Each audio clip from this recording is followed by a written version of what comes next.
କାହାଣୀ ଅବଲୋକନା କଥା। ବିନାଶ କାଳେ ବିପରୀତ ବୁଦ୍ଧି। ପଣ୍ଡିତେ ଓ ଅବଲୋକରା ବାଟଯାକ ରହି ରହି ପହଞ୍ଚିଲେ ପୁରାଣ ପ୍ରସିଦ୍ଧ ମହାନ କାଶୀଧାମ ବାରାଣସୀ ତୀର୍ଥରେ। ସେଠାରେ ବହୁତ ଧର୍ମଶାଳା। ପଣ୍ଡିତେ ଏକ ଧର୍ମଶାଳାରେ ପହଞ୍ଚି ରୋଷେଇବାସ ପାଇଁ କିଛି ପରିବା ଲାଗି ଅବଲୋକରାକୁ ବଜାରକୁ ପଠାଇଲେ ଓ ନିଜେ ଗଙ୍ଗା କୂଳକୁ ଯାଇ ସ୍ନାନତର୍ପଣ କାର୍ଯ୍ୟରେ ଲାଗି ପଡ଼ିଲେ।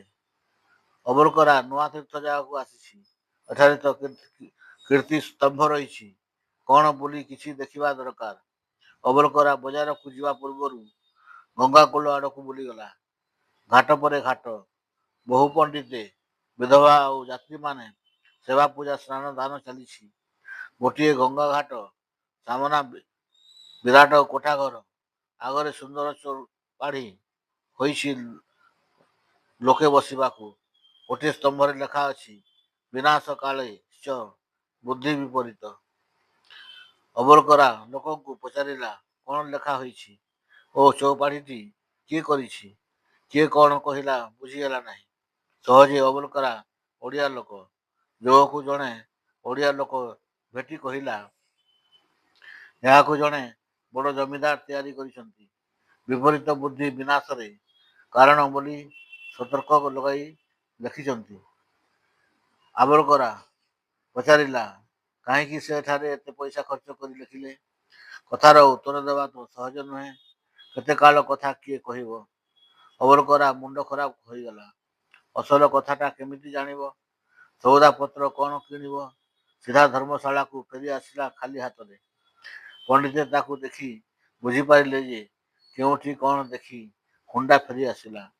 ଅବଲୋକରା ଦୁମ୍ ଦୁମ୍ ହୋଇ ପହଞ୍ଚି କହିଲା, ଆଚ୍ଛା ଜାଗାକୁ ଆସିଲ ଗୋସାଇଁ, ଏଠି ଲୋକଗୁଡ଼ାକର ବାଗ ବାଇଶ ନାହିଁ। କଥା କେମିତି, ପୋଷାକ ସେମିତି। ଏହି ସହରରେ ରହୁଛନ୍ତି, ହେଲେ ପଚାରିଲେ କହିପାରୁନାହାନ୍ତି କିଛି। ଏଠାରେ ମୋଟେ ରହିବି ନାହିଁ। ଦେବୀ ଉପର ସ୍ତମ୍ଭରେ ଲେଖା ହୋଇଛି, ବିନାଶ କାଳେ ବିପରୀତ ବୁଦ୍ଧି। କାହିଁକି କିଏ ଲେଖିଲା? ଆଗ ମୋତେ ବୁଝାଇ ଦିଅ, ନହେଲେ ତମ କଥା ତମର, ମୋ କଥା ମୋର। ପଣ୍ଡିତେ ରାଗିବେ କ'ଣ? ମୂର୍ଖ ଅଲା ମଣିଷଙ୍କୁ ଆଣିଛନ୍ତି ଯେତେବେଳେ ତାକୁ ତ ବୋଲ ବନାଇ ରଖିବାକୁ ହିଁ ହେବ। ପଣ୍ଡିତେ କହିଲେ, ଆରେ ଅବଲୋକରା, ଏଠାରେ ଲକ୍ଷ ଲକ୍ଷ ସ୍ତମ୍ଭ ରହିଅଛି। ଏହି ସାମାନ୍ୟ କଥାରେ ତୋ ମୁଣ୍ଡ ଗୋଲମାଳ? ହଉ ହେଲା, କିଛି ପରିବା ନେଇ ଆ, ରୋଷେଇ ବସାଇ କଥାଟା ବୁଝାଇ ଦେବା। ପଣ୍ଡିତେ ରୋଷେଇ ବସାଇ ଦେଲେ। କହିଲେ, ପକ୍କା କମଳ ପୁଅ ଅବଲୋକରା, କହିବା କାହାଣୀ ରସପସରା। ଏହି ବାରାଣସୀ ମହାତୀର୍ଥରେ ଜଣେ ମହାପୁଣ୍ୟବାନ ସୌଦାଗର ଥିଲେ। ଅନେକ କୀର୍ତ୍ତି ସେ କରିଛନ୍ତି। ନିତିଦିନ ଦୁଃଖୀ ଦରିଦ୍ର ଓ ତୀର୍ଥଯାତ୍ରୀଙ୍କ ସେବା କରୁଥିଲେ। ସେ ସନ୍ତୋଷୀ ମାତାଙ୍କର ଅନ୍ନପୂର୍ଣ୍ଣା ବ୍ରତ କରୁଥିଲେ। ସୌଦାଗରଙ୍କର 3 ଗୋଟି ସ୍ତ୍ରୀ ଥିଲେ। ସାନ ସ୍ତ୍ରୀର ନାମ ରାଣୀ। ସତରେ ସେ ରୂପରେ ଯେମିତି, ଗୁଣରେ ସେମିତି, ଆଉ ନିଷ୍ଠାପର ଭାବରେ ଦେବୀ ଅନ୍ନପୂର୍ଣ୍ଣାଙ୍କର ବ୍ରତ କରୁଥିଲେ। ସନ୍ତୋଷୀ ମାତା ସୁପ୍ରସନ୍ନ ହୋଇ ଅନ୍ୟ ସଉତୁଣୀଙ୍କ କୂଳରେ ଗୋଟିଏ ଲେଖାଏଁ ସନ୍ତାନ ଦେଇ ତାଙ୍କୁ 7ଟି ପୁଅ ଝିଅ ଦେଇଥିଲେ। ଅମାନ ଧନ ମାଡ଼ି ଯାଉଥିଲା। ଦୁର୍ଯୋଗରେ ସୌଦାଗର ଧନ ଆଉ କ୍ଷମତା ନିଶାରେ ଗୋଟିଏ ବନାରସୀ ଗଣିକା ପ୍ରେମରେ ପଡ଼ିଲେ। ଗଣିକାଟି ଖୁବ୍ ସୁନ୍ଦରୀ। ନାଚ ଗୀତ କରି ସୌଦାଗରକୁ ମୋହିତ କରି ଅମାପ ସୁନା ହୀରା ଆଦି ନିଏ। ସୌଦାଗରଙ୍କର ମନ ସେଇ ଗଣିକା ଆଡ଼କୁ ଆସିଲା।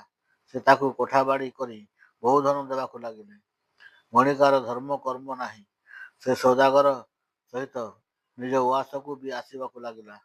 କୁଳ ଭୁଆସୁଣୀମାନଙ୍କର ଦୋଷ ଗୁଣ ସବୁ ବାଛି ସୌଦାଗରକୁ କୁଶିକ୍ଷା ଦେଲା। ସବୁଠାରୁ ସାନ ସ୍ତ୍ରୀ ରାଣୀର ବିରୋଧୀ ହେଲା। ରାଣୀର ସନ୍ତୋଷୀ ମା ପୂଜାରେ ବିଘ୍ନ ସୃଷ୍ଟି ହେଲା। ବିନାଶ କାଳେ ବିପରୀତ ବୁଦ୍ଧି। ଗଣିକା ମନା କଲା ସନ୍ତୋଷୀ ମା ପୂଜା କରିବାକୁ। ସୌଦାଗରକୁ ଲୁଚାଇ ରାଣୀ ବ୍ରତ କରୁଥିବାରୁ ବେଶ୍ୟା କଥାରେ ଘରୁ ତାକୁ ବାହାର କରି ଦିଆଗଲା। ସାନ ସ୍ତ୍ରୀ ରାଣୀ ତାର 7ଟି ପିଲାକୁ ନେଇ ଅଲକ୍ଷଣୀ ପରି ଭୋକ ଉପାସରେ ବୁଲୁ ବୁଲୁ ସନ୍ତୋଷୀ ମାଙ୍କ ଦୟାରୁ ଗୋଟିଏ ବୁଢ଼ୀ ବଙ୍ଗାଳୁଣୀ ପାଖରେ ପହଞ୍ଚିଲେ। ସେହି ଅନ୍ନପୂର୍ଣ୍ଣା ପୂଜା କରି ମହାପ ଧନ ରଖିଛି ନାହିଁ। କେହି ନାହିଁ ବୁଢ଼ୀ ବେମାର। ରାଣୀ ତାର ପିଲାଙ୍କୁ ନେଇ ବୁଢ଼ୀର ସେବାରେ କଲା। ବୁଢ଼ୀ ଖୁସି ହୋଇ ସବୁ ଧନରତ୍ନ ଦେଇ ମରିଗଲା। ରାଣୀ ଏଥର ପିଲାଙ୍କୁ ମଣିଷ କରିବା ଓ ସନ୍ତୋଷୀଙ୍କ ବ୍ରତ କରିବାକୁ ଲାଗିଲା। ମାତାଙ୍କ ଦୟାରୁ କାଶୀରାଜ ସିଂହାସନରେ ବଡ଼ ପୁଅ ଯାଇ ରାଜା ହେଲେ। ଭାଇ ଭଉଣୀ ସୁଖରେ ରହିଲେ। ରାଜକର୍ମଚାରୀମାନେ ଆସି ରାଜମାତା ରାଣୀର ସେବା କଲେ।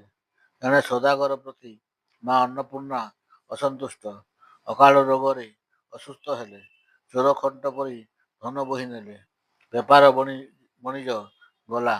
କେଇଦିନ ଭିତରେ ଘରବାଡ଼ି କୋଠା ସବୁ ହରାଇ ଗଛମୂଳରେ ଦୁଇ ସ୍ତ୍ରୀଙ୍କର ପୁଅ ସହିତ ବସିଲେ। ବେଶ୍ୟା ତାର ସବୁ ଧନ ନେଇ ସୀତା କାଟି ରହିଲା। ପାଖରେ ଥିବା ଦୁଇ ପୁଅ ମୋଟିଆ ହୋଇ ପରର ମୋର ଲାଗିଲେ। ବେମାରରେ ଛଟପଟ ହେଲେ। ଜୋଗକୁ ପେଟ ଭୋକରେ ଦୁଇ ଭାଇ ଚୋରି କରିବାକୁ ଗଲେ। ରାଜକର୍ମଚାରୀ ଧରି ନେଇ ବନ୍ଦୀ କଲେ ଓ ରାଜାଙ୍କ ପାଖରେ ହାଜର କଲେ। ଚୋର ବାପା ସୌଦାଗରକୁ ବି ଦରବାରକୁ ନେଲେ। ଜଣେ କର୍ମଚାରୀଙ୍କ ପାଖରୁ ରାଜମାତା ତାଙ୍କ କଥା ଶୁଣି ଦେଖି ଅନ୍ନପୂର୍ଣ୍ଣାଙ୍କୁ ଜଣାଇବାରୁ ସେ ପ୍ରସନ୍ନ ହୋଇ କହିଲେ, ରାଣୀ, ତୋ ସଉତୁଣୀ ପୁଅ ଓ ସ୍ୱାମୀକୁ ପ୍ରାଣଦଣ୍ଡ ଦେବ। ତୁ ଯାଇ ରକ୍ଷା କର। ରାଣୀ କାନ୍ଦି କାନ୍ଦି ଅସ୍ଥିର ହୋଇ ରାଜସଭାରେ ପହଞ୍ଚିଲେ। ରାଜକନ୍ୟା ହେଉଛି ବୋହୂ। ଦାସଦାସୀ ତାଙ୍କୁ ପାଛୋଟି ନେଲେ। ବନ୍ଦୀ ଥିବା ବୃଦ୍ଧକୁ ରାଜମାତା ପ୍ରଣାମ ହୋଇ ନିଜ ହାତରେ ବନ୍ଦୀରୁ ମୁକ୍ତ କରି କହିଲେ, ସ୍ୱାମୀ, ଏ କ'ଣ ଦେଖୁଛି? ବୃଦ୍ଧ ସୌଦାଗର କାନ୍ଦି ପକାଇ କହିଲେ, ବିନାଶ କାଳେ ବିପରୀତ ବୁଦ୍ଧି। ପେଟ ପାଇଁ ପୁଅ ଚୋରି କଲା। ଧନ ଗର୍ବରେ ମୁଁ ବେଶ୍ୟାସକ୍ତ ହେଲି। ଆଉ ତୁମ ପରି ସତୀ ସ୍ତ୍ରୀକୁ ଘରୁ ବାହାର କରିଦେଇ ସର୍ବସ୍ୱ ହରାଇ ଭିକାରୀ ସାଜିଲି। ସୌଦାଗର ପରିଚୟ ପାଇ ରାଜା ଆସି ପ୍ରଣାମ ହେଲେ। ରାଜବଧୂ ଓ ଅନ୍ୟ ପୁଅ ଝିଅ ରାଜପୋଷାକରେ ଆସି ସୌଦାଗର ଓ ଚୋର ଦୁଇ ଭାଇଙ୍କୁ ନଅରକୁ ନେଲେ। ସବୁ କଥା ଶୁଣିବା ପରେ ଏ ଧର୍ମଶାଳା ଓ ତା ପାଖରେ ସ୍ତମ୍ଭଟିଏ ରାଜା ତୋଳାଇ ଲେଖିଦେଲେ, ବିନାଶ କାଳେ ବିପରୀତ ବୁଦ୍ଧି। ଫୁଲ ଫୁଟେ କେତକୀ, ସାର କଥାଟି ଏତିକି। ଅବଲୋକରା ଆନନ୍ଦରେ ହସି ହସି ଗଡ଼ିଯାଇ କହିଲା, ସାବାସ୍ ଗୋସାଇଁ, ତମେ ଆପଣେ ଖାସା ପଣ୍ଡିତେ।